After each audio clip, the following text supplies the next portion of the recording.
We had a chance to catch up with Tom Allen this afternoon about the upcoming season. We talked about Ohio State, the quarterback battle, and the infamous bullhorn. Take a look. Thank you so much, Coach Allen, for taking the time to sit down with us today. But I want to get right into it. You're in your third week of fall camp, and Ohio State is right around the corner. I think from an outsider perspective, many view that as a daunting game. But you've actually said that that game makes your team better. Why is that? Well, I think it accelerates a lot of things. The urgency, I've always said that. We've done this now. This is our fifth time opening against a Big Ten opponent, second time against the Buckeyes since I've been the head coach. And so what I've seen and learned that it does is it heightens the urgency for everything you do in your preparation. And I think it speeds up your fall camp a little bit. And hopefully allows you to be more prepared for weeks 2 and 3, because you're playing such a high-level opponent from week 1 that the margin for error is minimal. So I just think that it's one of those things where you don't control the schedule, and so we respond to everything in life. We don't have a choice to pick things, and so but the response is the key.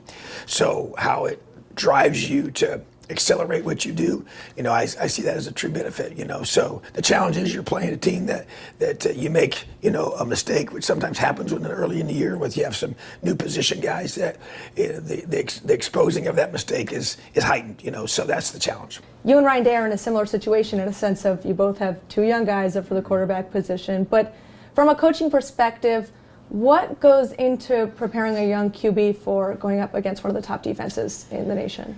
Well, you try to, from a schematic perspective, you want to prepare them in every possible look they might get, the things that you do, structurally to try to take some pressure off of them. You're trying not to make, everything about their performance. Obviously they're a key position, they're going to drive everything, but you try to take some decision making off of them. You want them to be able to have simple reads, to be able to, to know where to take the football, and so I think you can do those kind of things. But, what you can't prepare for is the actual, the game feel and the game pressure.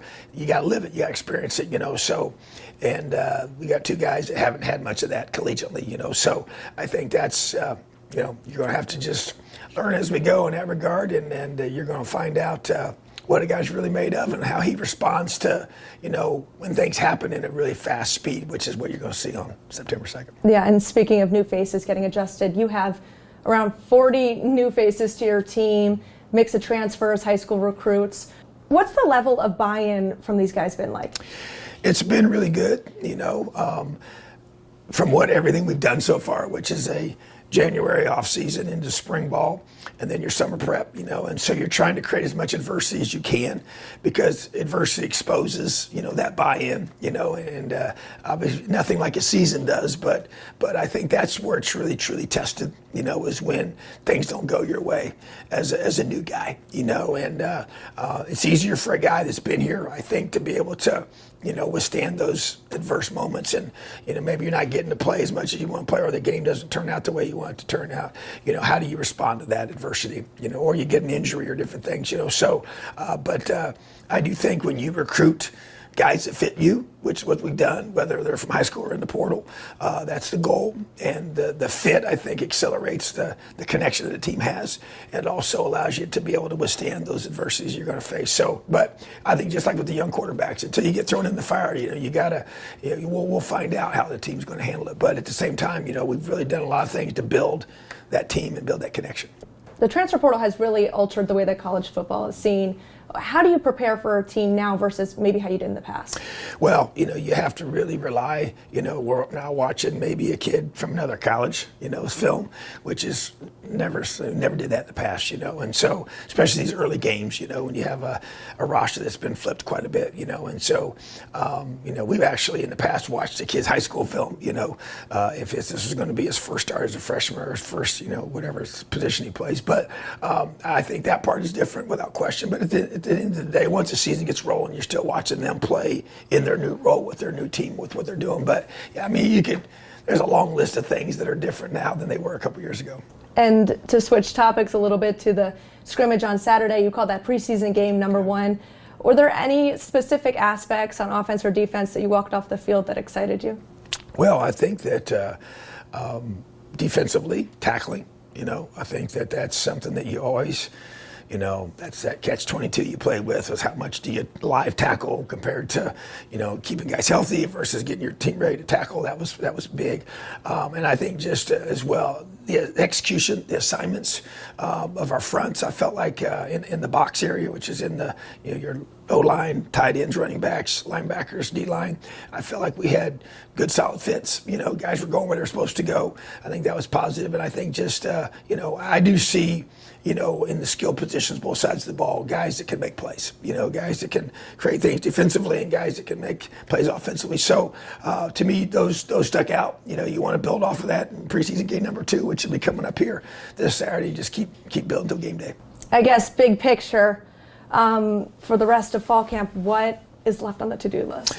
Well, end of game situations. We really went through all that this morning as a staff and make sure you get into overtime. We're going to script all those things and play those out in these next several practices. So you're trying to get into specific situational football. Those lists are going to grow. You have a whole checklist of things you go through and you progress. Installation is pretty much done now schematically. And so now you're getting into real life game situations and then you're always balancing out, okay, how much do we keep going live until we start backing off, getting ready. So we're not ready to do that yet. So, but I think the end of game situations and the specific, game day prep is what we're looking for right now. And speaking of end of game situations, the fourth quarters were a struggle for the last 2 seasons, and with your emphasis on a fourth quarter mindset, how is that taking shape now? Well, to me, it started in, spring workouts when you have a chance to, once you get your team fatigued, then you focus on that. Same in spring practice now into fall, or into the summer training and the summer workouts, and had certain periods designed for this. And even now we're talking about it, emphasizing it all the time. And I mean, it's pretty clear, we finished those games in 19 and 20, we didn't in 21 and 22. And so that's, we expect to be in 4-quarter battles again. And so we got to find a way. So to me, it's specifically working on them. We got a plan for that. Had a chance to have some positive things in that. In the last couple of practices, had some things that we didn't finish as well, and just keep teaching and growing off of it. So to me, it's about having a plan, putting that plan to the test, and then adjusting from there. Considering the last 2 seasons, criticism is inevitable, but if you can think of any piece of advice or memory that somebody has told you that's helped you that you've drawn from, that's helped you navigate through the noise? Yeah, I think the key thing is this, is that you have the core beliefs of who you are. Don't change those. You're going to make adjustments. Yeah, you may make schematic adjustments, and you may make personnel adjustments. Even we've even made some changes in coaching personnel, and so but accountability, toughness, and love. Those are our 3 pillars, in this program, and how we built this thing, and just that's what holds you together. That keeps you, strong and have a great foundation. And you just gotta, just like in life, you gotta learn to finish, And so we gotta stay healthy. That's been a challenge, and getting the wrong guys, losing them for the season was really detrimental the last 2 years. And so keeping our guys healthy, and working through all that. But to me, I think it's just, the advice was stay true to who you are. Be willing to make some changes that you need to make adjustments to. But at the end of the day, the core belief in the plan, and just stay the course and live out grit and toughness. Is that something you came up with on your own, or someone helped you have that shape? I'm a big reader, so there's several books I've read, and it kind of talks about, successful organizations over time. They're going to have ups and downs, and so it's, growth is not like this. You go up and you go here, sometimes you take a step back and you here. And so that's, to me, has been reinforced through reading good books. Since bringing in Coach G to call the defense, would you say that you could have a better big picture view of the team's dynamics now? Yeah, and that's the goal, just with all the different things that are going on, to be able to, you bring in, the number of new players like you talked about, meeting with them, spend time with them, being able to get to know them better. It's hard to do that when you're calling the defense, and so that's really been probably, that was the biggest motivator to do this. And then also just being able to have, like you said, the big picture view of offense and special teams as well, and to continue to help those areas grow like we need them to having, and just me being physically present in those meetings with offense has been a big change, So, and the quarterback room, which is obviously a major decision we have to make there. So I do feel better about that. And then even just game day, which I've obviously done it. And, in 19 and 20, I did not call that side of the ball. And so just to be able to manage the game better, I think it allows you to have less distractions going on, to be able to make, split-second decisions to help our team be successful. Your program's culture is honestly what sets it apart. Was IU's culture just deeply rooted in its history, or was that something you aimed to develop as a head coach? Well, I think you just got to be true to who you are, and so I was brought here, as defensive coordinator in 2016 to change the culture on that side of the ball. And then when I became the head coach, I was challenged and from our leadership to say, hey, what you did on defense, we want to do that for the whole team. And so, yeah, I think it's just, I just believe that, the culture is just, it's the foundation of when people come to be a part of your team, what do they feel, hey, this is how it's done here, whether it's positive peer pressure, positive things that's going to cause you to want to, hey, be a leader, say, hey guys, you come here, this is how we do things. And you establish that as the norm. And I just want guys to focus on each other, and to me, that's what LEO is all about, is making it about the team. And, it's we before me, you can say it different ways, but it's getting guys to understand that their value is way bigger than just winning a football game, and that they learn to trust each other, learn on each other, and play for each other. And to shift the focus on a different aspect of your coaching, it's gained some popularity on social media and amongst your players that I've spoken to, the bullhorn. What is the story behind it? Who gave it to you and why?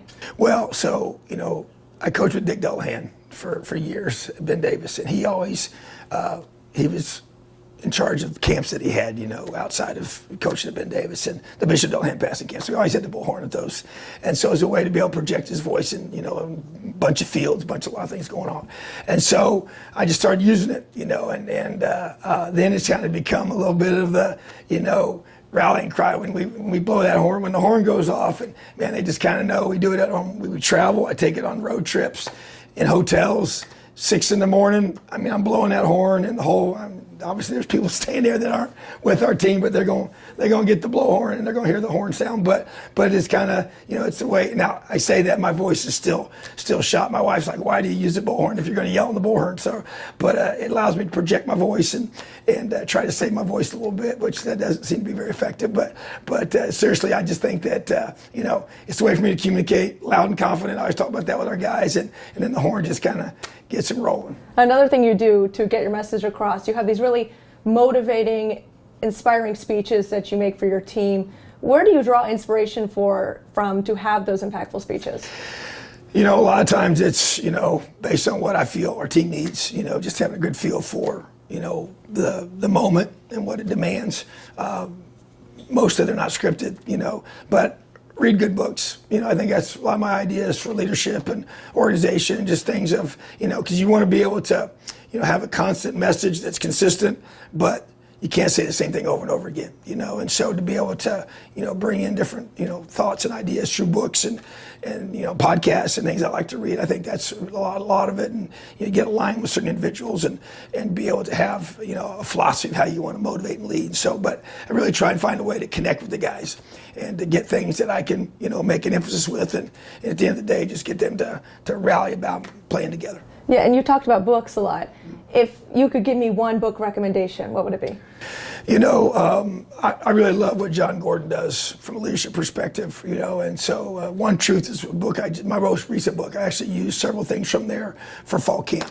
He has the 5 Ds, about things about your mind and the power of our minds. And so that would be one I would say is a must read for people right now, is John Gordon's One Truth.